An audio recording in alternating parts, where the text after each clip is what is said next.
जय हिंद प्यारे साथियों, मैं रुपेश कुमार विद्या वाहिनी क्लासेज में आपका स्वागत है।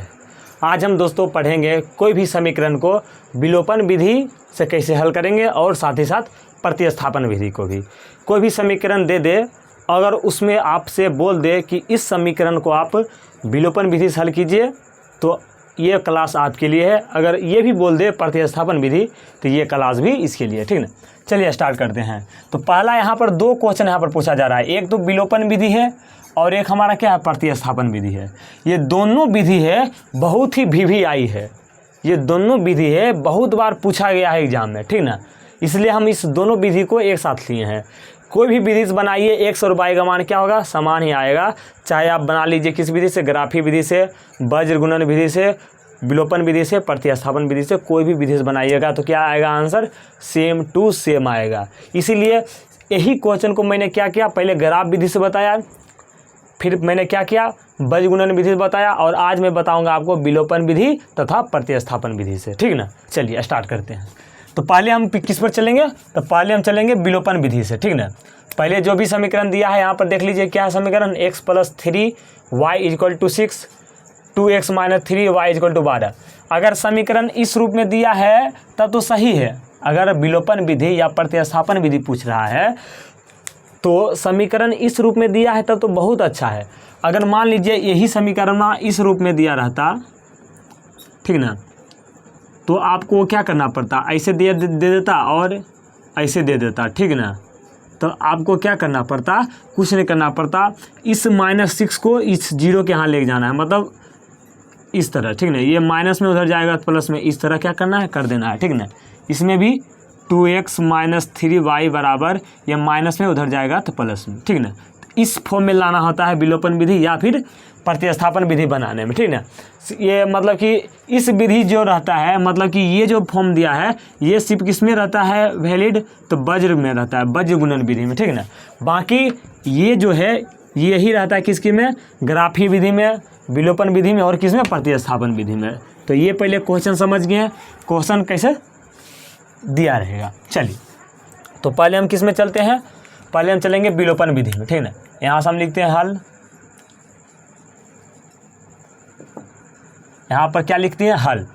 अब हल में क्या लिखना है दोस्तों, यहाँ पर आराम से मान लेते हैं, यहाँ पर पहले लिखते हैं विलोपन विधि से।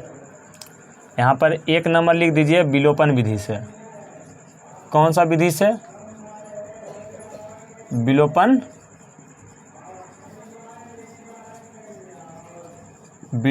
विधि से, विलोपन विधि से करना है, ठीक है। तो यहाँ पर आपको आराम से क्या करना है, आराम से मान लेना है, माना ये क्या है, x +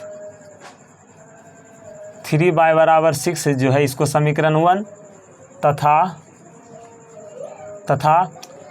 2x - 3y = 12, ये है जो हमारा समीकरण नंबर 2 है। ये मैंने क्या किया, मान लिया, ठीक ना। आराम से इस तरह क्या किया, हमने मान लिया। अब कुछ नहीं करना है साथी, देखिए हम पहले विलोपन विधि समझ रहे हैं। तो विलोपन विधि में क्या होता है दोस्तों, यही चीज़ आपको याद रखना है। विलोपन विधि में मैंने क्या किया, पिछले क्लास में भी जब मैं वज्र गुणन विधि बता रहा था तो उसमें मैंने क्या बताया था, जो ये वज्र गुणन विधि है इसमें 1 पॉइंट या 2 पॉइंट याद रखना पड़ता है, जिसके बाद क्वेश्चन क्या हो जाता है, सोल्व हो जाता है। इसी तरह विलोपन विधि में आपको भी 1-2 पॉइंट याद रखना है, बस विलोपन विधि खत्म हो जाएगा। तो पहला नियम इसमें क्या कहता है, पहला नियम इसमें ये होता है दोस्तों, अगर विलोपन विधि आप सोल्व कर रहे हैं तो आपको ये नियम हमेशा याद रखना चाहिए। सबसे स्टार्टिंग में क्या करना पड़ता है, x और y में से कोई भी टर्म को क्या करना पड़ता है, कैंसिल करना पड़ता है, कैंसिल आउट करना पड़ता है, ठीक ना। बात समझ रहे हैं, कैंसिल कैसे होता है, मान लीजिए यहाँ पर 2x प्लस है, x + y बराबर 6 कोई समीकरण है, 2x + 6y बराबर 3 है, ठीक ना। तो इस समीकरण में हमको क्या करना पड़ता है, या तो पहले x वाला टर्म कैंसिल कीजिए या फिर y वाला, लेकिन एगो कोई ज़रूर करना है, ठीक ना, 100% करना है, ठीक ना। पहला बार में क्या करना है, x वाला को काटना है या फिर y वाला काटना है, ये हमेशा आपको क्या करना है, याद रखना है, ठीक ना। x वाला जो टर्म है उसको क्या करना है, काटना है। ये दोनों कैसे कटेगा, अगर यहाँ पर 2 आ जाता और इस दोनों को घटा देते तो ये दोनों कट जाता, 0 आ जाता। बस बराबर करना है, ठीक ना। तब जाके वो कटेगा। तो इसलिए हम क्या करें दोस्तों, एक्स वाला टर्म या फिर बाय वाला टर्म को क्या करना है, कैंसिल आउट करना है स्टार्टिंग में। यहाँ पर देखिए, यहाँ पर इस दोनों को अगर जोड़ते हैं तो ये बाय वाला टर्म क्या हो जाता है, ऑटोमेटिक कैंसिल हो जाता है। हो जा रहा है कि नहीं। इस दोनों को जोड़ेंगे, दोनों समीकरण को जोड़ देंगे तो हमारा क्या हो जाएगा, ये दोनों जुट के क्या हो जाएगा, जीरो हो जाएगा। हो जाएगा कि नहीं, हो जाएगा। क्या हो जाएगा साथी, जीरो हो जाएगा। देखिए वही हम कर रहे थे, मतलब एक्स या एक्स वाला टर्म भी को भी जीरो आप कर सकते हैं और बाय वाला को भी कर सकते हैं, लेकिन एक किसी को करना बहुत ज़रूरी है। या तो आप एक्स वाला टर्म को जीरो कीजिए या फिर बाय वाला टर्म को जीरो कीजिए, जोड़ने या घटाने पर। आप जोड़िए, घटाइए, गुना कीजिए, भाग कीजिए, कुछ भी करके या तो पहले एक्स वाला टर्म को क्या करना है, कैंसिल कीजिए, या फिर बाय वाला के, लेकिन कोई भी टर्म को हटाइए ज़रूर। अब यहाँ पर समीकरण 1 है, समीकरण 2 है। इस दोनों में देखिए हमारा दोनों बाय वाला टर्म को जोड़ देते हैं तो ये दोनों क्या हो जाएगा, 3y और -3y जुट के क्या हो जाएगा, जीरो हो जाएगा, और ये क्या हो जाएगा, कैंसिल आउट हो जाएगा। तो यहाँ से हमको क्या लिखना है, जोड़ने पर। क्या लिखना है साथी, जोड़ने पर।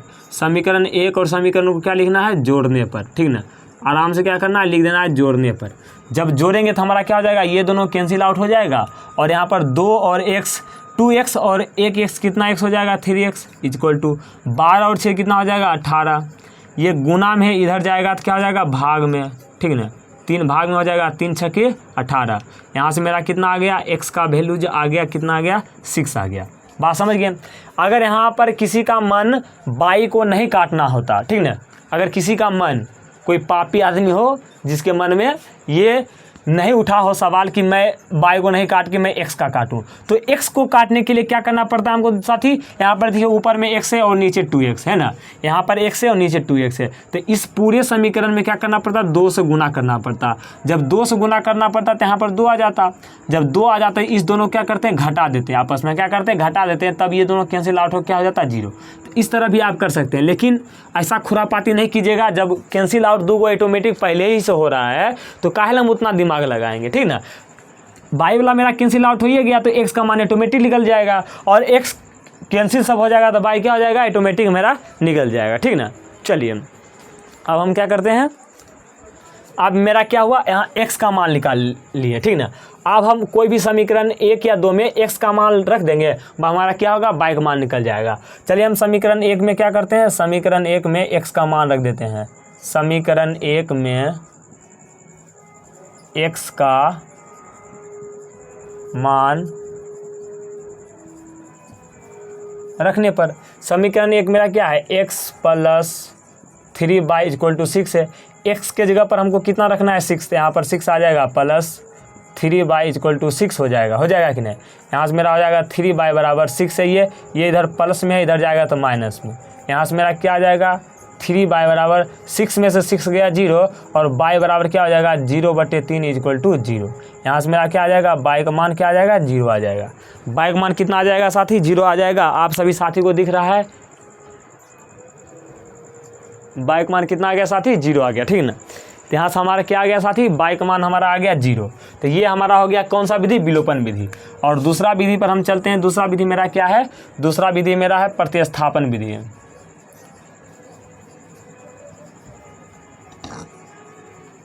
क्या है मेरा, प्रतिस्थापन।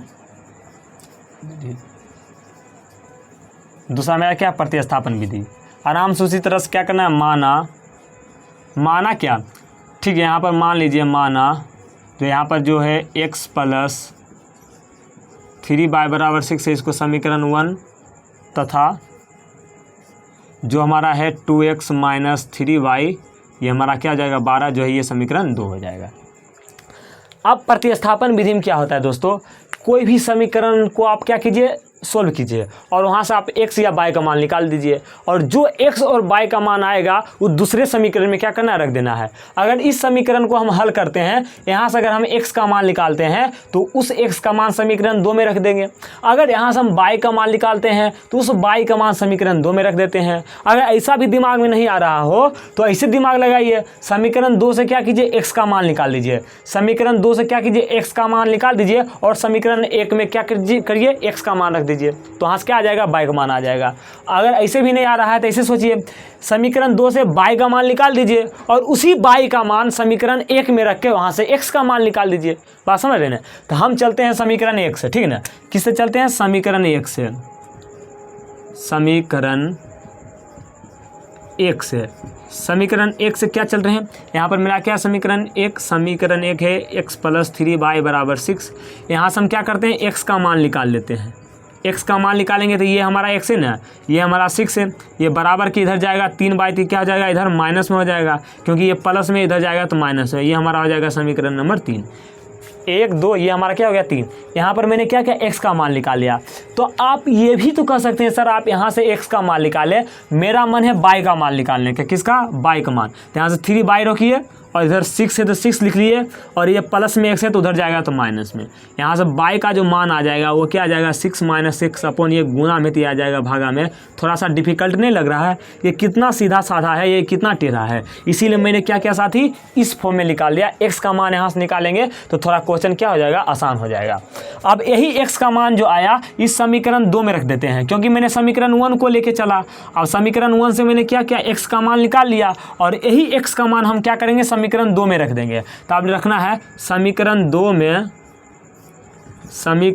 में या तो x का मान रखिए या फिर समीकरण 3 का मान रखिए, ठीक ना, कोई भी बात बराबर है ना। समीकरण 3 का मान रख दीजिए समीकरण 2 में, या फिर x का मान रखिए, कोई बात नहीं है। समीकरण 2 में x का मान रखने पर क्या, x का